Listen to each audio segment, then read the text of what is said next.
번째 순서는 시청자가 궁금해 펠리스티안 리서치 김민수 대표와 함께하겠습니다. 어서 오세요. 네, 안녕하십니까? 네, 안녕하세요. 네. 오늘 시장에서는 좀 급등주를 세 가지 골라봤어요. 네. 투자자분들이 궁금해하실 것 같은데요. 첫 번째로 동화약품부터 살펴보겠습니다. 정말 오래 기다리셨죠, 주주분들은. 네. 치료제 이야기로 동화약품이 한창 주가 공공행진을 보여주다가 또 오랜 기간 조정을 받았거든요. 근데 치료제 안 끝났습니다. 오늘 또 한 번 불꽃을 쏘아 올렸어요. 동화약품 100점 만점에 몇 점 줄 수 있을까요? 네, 한 60점 정도 드려야 될 것 같고요. 네. 안 끝났다보다 이제 이상입니다. 네, 이상이면 또 갈 길이 멀었겠죠. 아. 네, 그러다 보니까 지난번에도 치료제 관련된 이슈를 한번 올랐다가 네, 쭉 기간 조정 맞아요. 받고 이런 이슈 나올 때마다 한 번씩 움직이는데 이슈 나올 때는 당연히 뭐죠? 네, 대응을 해야 되겠죠. 네, 그런 쪽으로 보셨으면 좋겠습니다. 이제 임상 이상이에요. 끝난 건 아닌데 그렇다고 끝나려면 또 멀었습니다. 그래서 60점밖에 못 드렸고요. 투자자분들의 생각은 토론방에서 체크를 해볼게요. 새로운 물질인데 이상 승인을 받았다는 건 효과가 상당히 좋아야 받을 것 같다. 이거는 이제 개인적인 생각이시고요. 동화약품이 코로나 치료제로 대박을 터뜨릴 가능성 높은 거 아니냐라고 글 올려주셨어요. 재료는 생생하게 살아있다.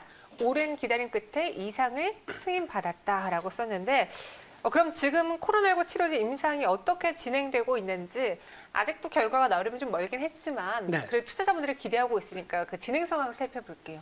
네, 일단 이번에 식약처에서 임상 이상을 승인을 했죠. 네. 근데 이 관련된 품목을 보게 되면은 이쪽이 천식 치료제라고 합니다. 그쪽에 대해서 아무래도 천식 폐 기관지 뭐 이런 쪽이다 보니까 이 코로나19와 관련된 쪽에 어떤 효능이 있겠죠.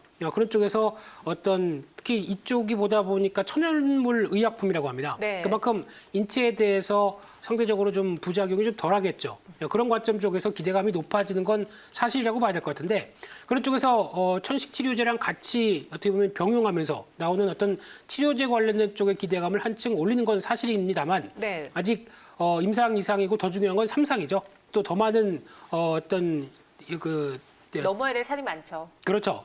대상들과 거기다가 또 인체 유해성 관련된 부분들이 가장 또 많이 찾아봐야 될 흐름이기 때문에 한 번 더 허들을 넘어야 된다라고 하게 되면 그 시간까지는 또 그냥 계속 갈까요? 네, 아닐 수도 있다라는 관점 쪽에서 일단 재료를 이용을 하자는 쪽으로 말씀드리고 싶습니다. 네, 그래서 이게 모멘텀이 될 수도 있지만 긴 모멘텀이 되기에는 계속 뉴스가 나와야 된다는 조건이 필요할 것 같은데 네. 근데 글로벌 제약사들의 백신 3상 얘기가 많이 나오고 있잖아요. 네. 그래서 우리가 거기에 신경이 좀 팔려 있었는데 최근에 국내에서도 치료제 백신 소식이 자꾸 나오고 있어요.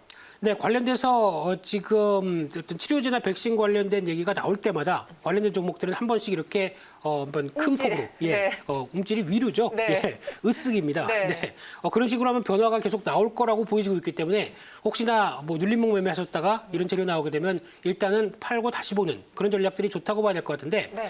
그중에서 지금 치료제 관련돼서 임상 3상이 들어간 회사가 한국릴리가 있고요. 한국 릴리요? 예, 네. 그와 함께 또 잘 아시는 셀트리온이 있죠. 셀트리온. 예, 그중에서 그래도 그나마 기대하는 건 셀트리온이 뭔가 연말 아니면 내년 초쯤에 변화를 보여주지 않을까. 그런 시장은 기대를 하고 있는데 그와 함께 또 임상 이상 관련된 종목을 보게 되면 뭐 부광약품부터 엔지캠 생명과학 또 그 유명한 신풍제약 네. 그리고 또 종근당 크리스탈 지노믹스 대웅제약 녹십자 계속 읽었습니다. 네, 이런 식으로 네. 상당히 많습니다. 네, 그러다 보니까 이제 이상 정도가 들어가서 어느 정도 결과가 나올 무렵쯤 되면은 또 주가는 또 출렁일 수는 있겠죠. 이런 부분들도 한번 염두에 보면서 혹시나 관심 종목 쪽에서 좀 처졌다라고 하게 되면 뭐 이렇게 많은 비중보다는 약간 이슈만 나오면 바로 팔겠다라는 쪽에 대한 어떤 트레이딩 관점은 나쁘지 않지 않을까라는 생각도 들고 있습니다. 네, 그럼 동화약품에 대해서 오늘 전략을 세워볼게요.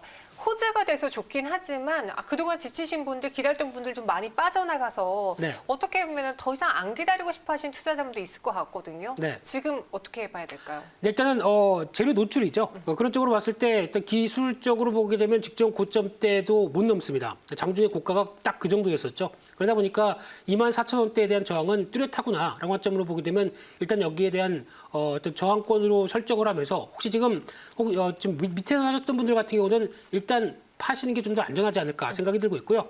다시 접근한다면 오히려 가격대는 2만 원대 밑에서 자리를 보시면서 대응하는 게 좀 좋지 않을까라는 관점이기 때문에 일단 지금은 나왔던 재료에 대해서 너무 바로 어떤 액션이 들어간다기보다는 일단 또 기다려봐야 되겠죠. 시간이 필요합니다. 그런 관점을 염두에 두시면서 전략 짜셨으면 좋겠습니다. 네, 목표 주가 그래서 24만 원 제시해 주셨고요. 매수가는 20만 원, 동호회품은 60점 드렸습니다. 이어서 두 번째 종목 볼게요. 시청자가 궁금해 그리고 제가 궁금해 종목이고요. 삼성중공업 우선주입니다. 우선주의 연상 랠리를 저희가 본 적이 있기 때문에 또 사람이 이게 네. 그때를 생각하면서 다시 혹시나 또 그럴까 기대를 하게 되더라고요. 기대해도 괜찮을지 100점 만점에 몇 점 줄까요? 네, 한 55점. 55점. 네. 네. 더 밑으로 낮추기에는 일단 오늘 상한가인데 네네. 50점 밑으로 들어가기는 좀 그럴 것 같고요. 그냥 그 정도다라고 그 정도다. 말씀드리고 싶고요. 네. 그거 관련돼서 일단 한마디는 그냥 투기가 시작되나요? 라고밖에 말씀을 못 드리겠습니다. 네, 삼성중공업 우선주들의 상승 랠리를 주도했던 그 주인공이기도 했는데요. 투자자분들은 이 종목 이번에 어떻게 보고 있을까요? 삼성중공업 우선주 왜 가나요? 삼성중공업이랑 삼성중공업 우선주의 주가 차이가 왜 큰지도 궁금하고요. 왜 우선주만 상한가 간지도 궁금해요라고 올려주셨습니다. 저희에게 딱 필요한 질문들인데 삼성중공업 우선주가 특히나 유독 상한가 랠리를 보였던 이력이 있었던 거죠. 네. 그 전에 어떤 경우가 있었죠?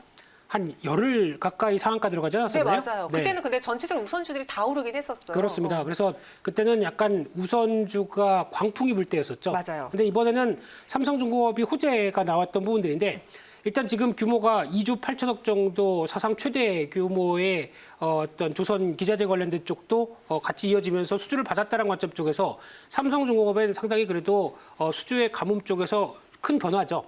그런 관점에서는 기대를 해볼 수 있는데 이쪽을 일단 수주를 받아서 이제 앞으로 일감을 받았기 때문에 열심히 일해서 거기다가 이제 돈을 받고 하는 과정이 나오게 되면 일단 지금 삼성중공업의 재무나 실적을 흐름을 보게 되면 아시겠지만 좀 적자 행진입니다. 네. 그런 상황 쪽에서 앞으로 이제 계속 숙제가 더 남아있는 상황들이죠. 그래서 아마 지금 이를 통해서 좀 적자를 탈피하는 기간이 좀 빨라지진 않을까 생각은 들고 있는데 지금 기준으로 보게 되면 여전히 약 한 2022년 내년도 아니고요. 그 다음 연도입니다. 가야 일단 흑자 전환되지 않을까로 바라보고 있기 때문에 아직은 어떤 수주에 대해서 너무 환호하기보다는 좀 숙제도 만만치 않다라는 쪽에 대해서 바라보시면서 우선주는 그냥 본주가 움직이다 보니까 유통 물량이 별로 없는 대표적인 종목 쪽에서의 변화다라고 보시는 게 더 맞지 않을까 싶습니다. 지난번 우선주들 많이 올랐을 때요. 그때 많은 분들이 이런 말 했어요. 순환 매장의 끝은 우선주들의 급등이다. 약간 신호처럼 보시는 분들도 있더라고요. 네. 이번에도 그런 차례가 오게 될까요? 그럴 상황은 아닌 것 같습니다. 달라요? 네, 특히 지금 시장의 성격을 보게 되면은 네. 어떤 어느 정도 주가가 좀 오르고 어떤 고점에서 좀 횡보를 한다든가 아니면 여기서 외국인들이 이제 멈추고 안 사면서 삼성전자의 주도적인 흐름들이 약간 좀 동력이 떨어진다든가 이런 쪽의 변화가 나올 때 그런 때 빈틈으로 어떻게 보면 우선주들이 움직일 수는 있겠는데 네. 지금은 그걸 얘기하기에는 오늘도 보니까 한 5천억 가까이 사고 있네요, 외국인들은. 그런 건 상황이라고 하게 되면은 이를 어떤 시장의 고점징으로 이해하기에는 좀 너무 빠르지 않을까라는 생각이기 때문에 그런 관점들은 좀 배제시켜 주셔야 될 것 같습니다. 네, 그래서 우선주들을 보기보다는 호재가 있는 삼성중공업 우선주만 보는 것도 나쁘지 않을 것 같고요. 지금 근데 많이 올랐잖아요. 점수 네. 55점밖에 못 드렸어요. 갖고 있는 분들은 어떤 신호가 나왔을 때 그때 탈출하는 게 좋을까요? 네, 갖고 계신다는 게 참 대단하신 것 대단하죠. 같습니다. 예. 네. 지금 관점에서 주가가 이 정도로 움직이다 보니까 사셨으면 어제 사셨겠네요. 그렇겠네요. 그런 네. 관점에서 일단은 기분 좋은 하루가 되실 수는 있겠는데 여기서 이제 보통 신호를 보게 되면 본주가 또 흔들리는 경우가 나오겠죠. 지금 고점에서 한 또 시도를 하다가 좀 무거워지는데 혹시 주가가 이제 또 지난 한 6,500원대 부분까지 빠르게 이탈한다고 하게 되면 우선주도 영향을 받을 수 있겠다라는 쪽도 보여지고 있고요.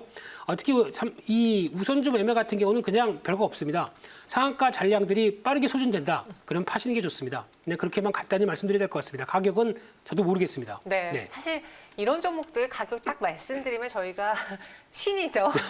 네, 그래서 매도 타이밍 주셨고요. 이어서 세 번째 종목 볼게요. S-OIL입니다. S-OIL은 앞서 이야기했던 삼성중공업 우선주 동아약품보다는 조금 더 저희가 분석하기 쉽지 않을까 가격적으로 싶은데요. 유가도 오른답니다. S-OIL의 주가도 오를 수 있을까요? 100점 만점에 몇 점 줄까요? 네, 주식 분석하는 게 쉽다는 거는 좀 말이 안 되고요.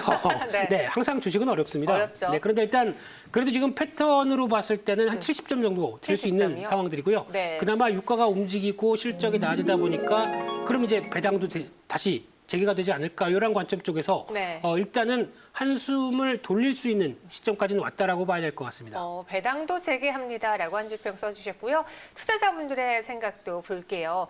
SOE를 사신 분들은 이제 모든 방향이 좋은 쪽으로 가는 것 같다라고 평가했어요. 그동안 상대적으로 소외되었었던 에너지 기업이 유망한 투자처로 보이고요. 그 증거로 이 어려운 경기에도 구리값과 원유가 계속 상승 중이네요. 어차피 백신 나오면 자기 자리 찾아갑니다라고 글 올려주셨어요. 네, 백신 개발 기대 때문에 국제유가가 올랐는데 사실 말씀하신 것처럼 주가를 저희가 예측하기는 어렵지만 그래도 SOE는 어떤 호재가 있는지 실적이 어떻게 나오는지 그만큼의 주가가 못 갔는지 이런 것들을 잘 고려해 볼 수 있잖아요. 첫 네. 번째로 유가부터 볼게요. 얼마나 올랐어요?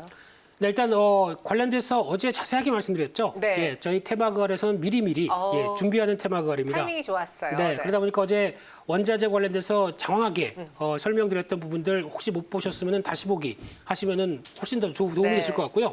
유가도 일단 오릅니다. 오르는데 어떤 저항권으로 보여지는 뭐 45달러대 이 정도까지 빠르게 돌파 안착할 수 있을지는 조금 더 다른 훈풍이 불어야 되는데 어제 연상선상으로 말씀드리게 되면 달러화죠. 달러화가 지금 기준으로 한 92대, 인덱스 기준으로는 92대가 이탈하는 모습들이 확인돼야 그다음에 원자재가 한 번 더 강한 랠리가 나오지 않을까로 보여지고 있는데 이를 좀 더 확인해야 될 것 같고요. 게다가 이제 코로나 충격을 회복하고 게다가 수요가 어느 정도 또 경기 회복과 함께 이어질 것이다. 이런 부분들과 함께 또 하나 눈여겨볼 수 있는 거는 정유주들이 그러면 이제 유가가 오르면서 그나마 한숨을 돌릴 수 있는데 하지만 정제 마진이라고 하죠. 싱가포르 복합 정제 마진 같은 경우는 보통 마진이라고 해서 그래서 저희가 이제 BEP를 넘어갈 수 있는 수준이라고 봤었을 때는 거의 한 4달러, 5달러까지는 가야 되는데 지금 현재 1달러대 중반 정도밖에 안 됩니다. 그러다 보니까 여전히 좀 부진한 모습들이죠. 게다가 지금 실적을 견인하는 쪽은 어떻게 보면 정유사 입장 쪽으로 봤을 땐 재고평가이익입니다. 즉 그동안 싸게 사서 재워놓았던 유가가 가격이 올라가다 보니까 재평가를 할 때 오히려 이 부분이 그만큼 이득이에요 라고 할 수 있는 부분들이 다인데 실질적으로 영업에서 발생할 수 있는 정제 마진과 함께 나오는 이익은 좀 제한적이다라는 쪽도 일단 염두하실 필요가 있다고 봐야 될 것 같습니다. 근데 저희가 어제 그 이야기를 했잖아요. 네. 유가가 다시 경기가 재활성화되면 살아나겠지만 원유 수요가 예전만큼 강하지는 그렇죠. 못할 수 있다. 그 부분도 다시 한번 설명해 주세요. 네, 일단 원유 수요 같은 경우는 지금 같은 대세 분위기가 네. 이제 또 이번에 옐런 의장이 또 맞아요. 또 낙점되셨죠? 낙지가 아니고 낙점이죠. 네. 네. 낙점되셨는데 옐런 의장 과거 발언을 보게 되면은 탄소세 관련해서 지지를 하셨습니다. 그렇다는 얘기는 친환경 쪽에 바이든 이제 대통령으로 불러도 될까요? 네. 바이든 대통령과 함께 보조를 맞춰가기 충분한 쪽의 변화를 가져갈 수 있겠죠. 그러다 보니까 이런 흐름이라고 하게 되면 친환경이 이제 대세로 가는데 상대적으로 아마 그동안 많이 쓰였던 내연기관 쪽에 들어가는 자동차 쪽에 어떤 원유의 수요는 줄을 수밖에 없겠죠. 그러면 이제 상대적으로 산업용 쪽에 대한 원유의 수요만 꾸준히 나올 수 있을 부분들인데 이쪽도 많이 위축될 수 있겠다라고 하게 되면 앞으로 중장기적인 흐름은 과거에 보여줬던 유가 그 흐름들이 뭐 가파르게 뭐 80달러, 90달러 가기는 좀 힘들지 않을까라는 생각도 살짝 들고 있습니다. 네, 그럼 정유주를 포함해서 SOE의 가격 전략도 세워볼게요. 소외 많이 받았잖아요. 네. 언제까지 오를 수 있을까요? 일단 SOE를 볼 때 가장 중요한 거는 많이 빠졌다가 먼저입니다. 맞아요. 그러다 보니까 월봉상으로 패턴을 보게 되면 고생을 많이 했었죠. 그리고 또 적자도 보다 보니까 배당을 안 줬는데 그런데 이제 이런 흐름들이 좀 지나가겠다라는 생각이 들다 보니까 이제 저점에서 올라오는 정도로 보셨으면 제일 좋을 것 같고요. 그런 쪽에서 빠른 일봉의 패턴을 보게 되면 일단 어느 정도 저항을 돌파를 해서 움직이는 모습들이죠. 그러다 보니까 일단 지금 가격대에서는 직전 고점대와 연결될 수 있는 한 8만 원대 정도까지 움직인다라고 되면 중기 저항이기 때문에 한 번쯤 비중을 줄이시는 전략들이 좋을 것 같고요. 오히려 새로 생각하신다라고 하게 되면 지금 기준으로 봤을 때 한 6만 7천 원대 밑에서 접근한 전략들이 훨씬 더 좋지 않을까라는 쪽에서 어떤 저항권이 지지권으로 바뀌는 과정 네. 이쪽도 한번 생각하셨으면 좋겠습니다. 네, 이렇게 SOE도 목표 주가 8만 원 제시해 드렸습니다. 여기서 저희는 보내드릴게요. 오늘 말씀 고맙습니다. 감사합니다.